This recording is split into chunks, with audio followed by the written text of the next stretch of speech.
Et je pense d'abord c'est un athlète qui doit avoir des qualités humaines et puis qui doit se mettre des objectifs atteignables et qui doit travailler de manière oui, rigoureuse et sans se lasser autour du travail pour s'améliorer, pour toujours chercher des options. C'est quelqu'un qui communique bien.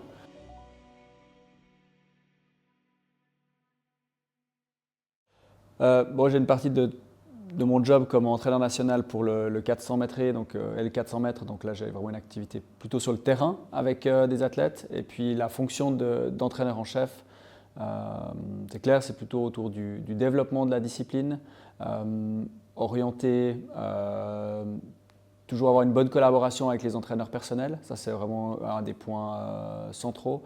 Et puis pousser toutes les cellules à être le meilleur possible.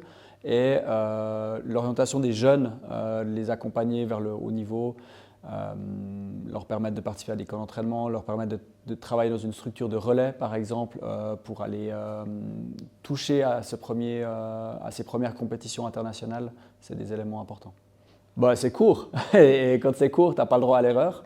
Et plus c'est court, plus ça doit être parfait. Et puis je pense que ça, c'est quelque chose qui est vraiment qui est un vrai challenge, qui amène souvent de la frustration aussi, mais il y a vraiment une quête de la perfection.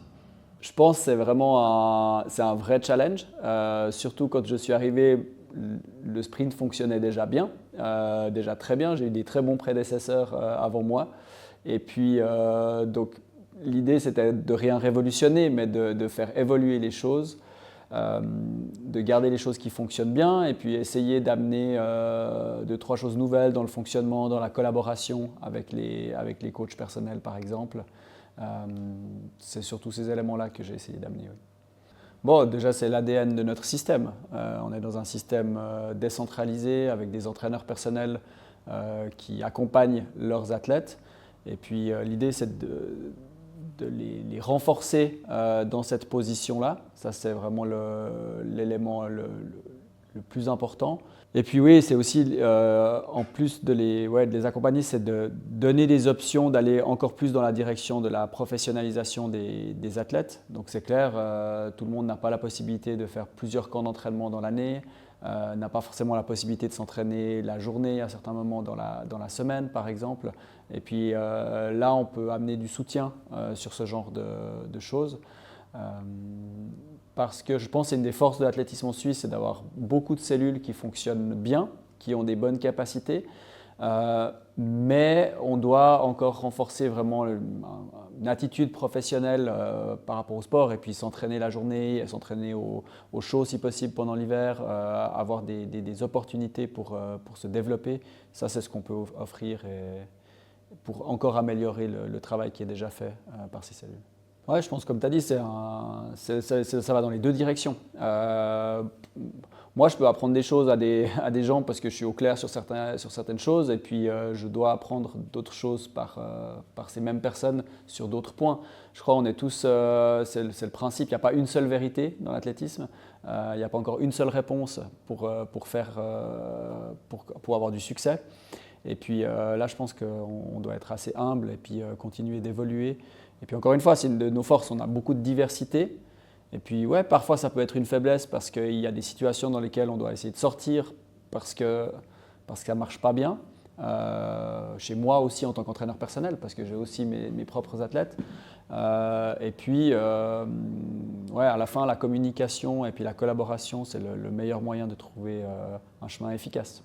Ouais, c'est peut-être la chose qui était la plus nouvelle pour moi comme chef entraîneur, c'est que tu es le plus souvent confronté à des problèmes. Ton travail, c'est résoudre des problèmes. Donc en fait, souvent la porte d'entrée des discussions, c'est ouais, ok, il y a un problème et puis on doit essayer de trouver une solution.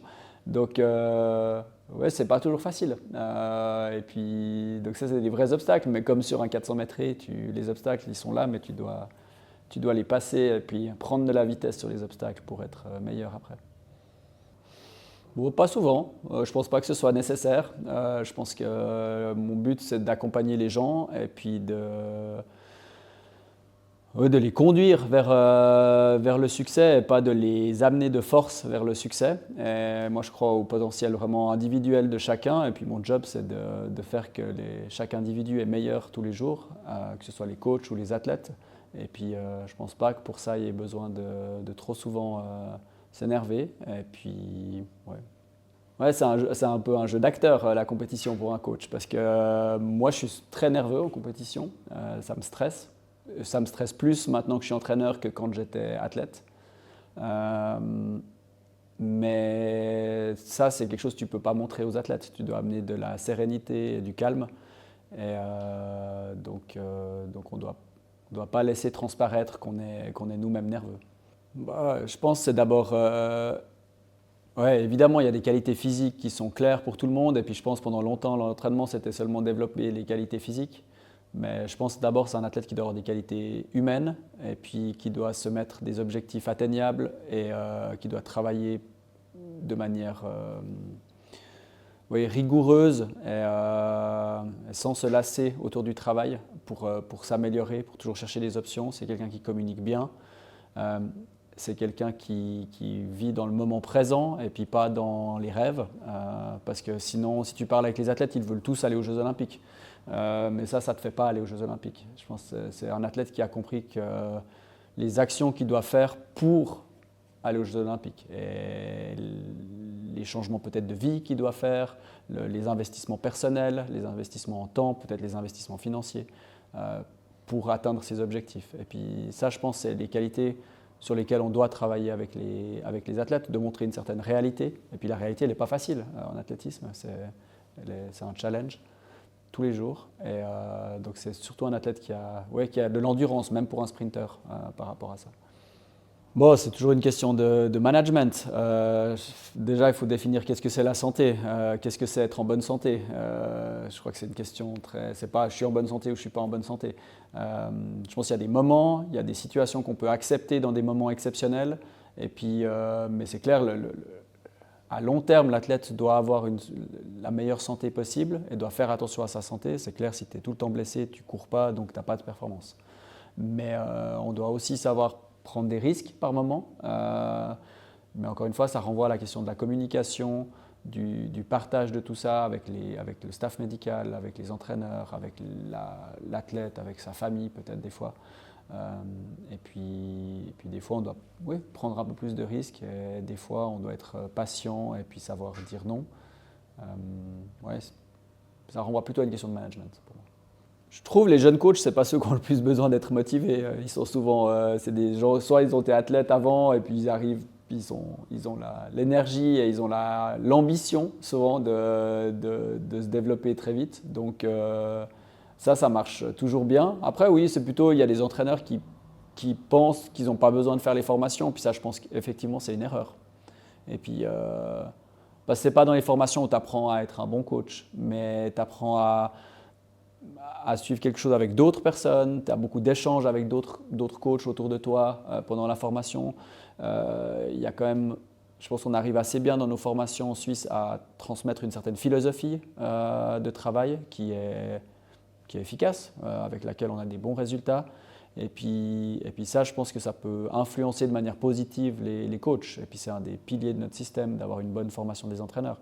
Donc oui, je les incite à le faire, mais après, voilà, chacun est libre. Et ouais, c'est complètement différent parce que souvent, tu travailles avec des athlètes que tu connais pas, que tu connais un peu moins parce que tu ne les vois pas toute l'année à l'entraînement ou tu ne travailles pas forcément tous les jours avec eux. Donc là encore, c'est important de les connaître le plus possible, d'avoir un échange avec les entraîneurs, qu'est-ce qui est attendu, comment ils fonctionnent. Et puis, mon rôle, c'est pas d'imposer.